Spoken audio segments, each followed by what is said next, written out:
मुझे कई बार बहुत बुरा लगता है कि हर सीएलडी या पोर्टल हाइपरटेंशन का पेशेंट हमारे वार्ड में या आईसीयू में एडमिट होता है तो उसके पर्चे पे आईवी एल्ब्यूमिन सबको ही चल रहा होता है। पर ध्यान रखना कि आईवी एल्ब्यूमिन जब कभी भी सीएलडी के पेशेंट में या लिवर डिसीजेस के पेशेंट में देते हैं तो उसके कुछ स्पेसिफिक इंडिकेशंस होते हैं। अगर इन पेशेंट्स में पहला आप लार्ज वॉल्यूम पैरासेंटेसिस कर रहे हैं, 5 लीटर से ऊपर असाइटिक टैपिंग कर रहे हैं इस पेशेंट की, तब आपको पेशेंट को एल्ब्यूमिन देना है।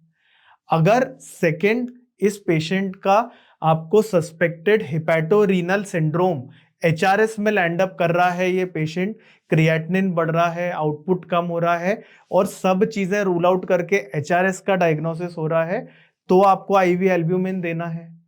पेशेंट स्पॉन्टेनियस बैक्टीरियल पेरिटोनाइटिस में अगर लैंड अप कर गया है, ऐसे पेशेंट्स को रीनल इंजरी प्रिवेंट हो जाए और पेशेंट के हीमोडायनेमिक्स मेंटेन रहे, इसीलिए हम लोग आईवी एल्ब्यूमिन देते हैं। तो लार्ज वॉल्यूम पैरासेंटेसिस अगर एचआरएस का पेशेंट हो सेकेंड, और नंबर 3 हमारा एसबीपी स्पॉन्टेनियस बैक्टीरियल पेरिटोनाइटिस के पेशेंट्स में हमको आईवी एल्ब्यूमिन स्पेसिफिकली यूज करना है। हर पेशेंट में अंधाधुंध एल्ब्यूमिन लगाने की आदत बंद कीजिए।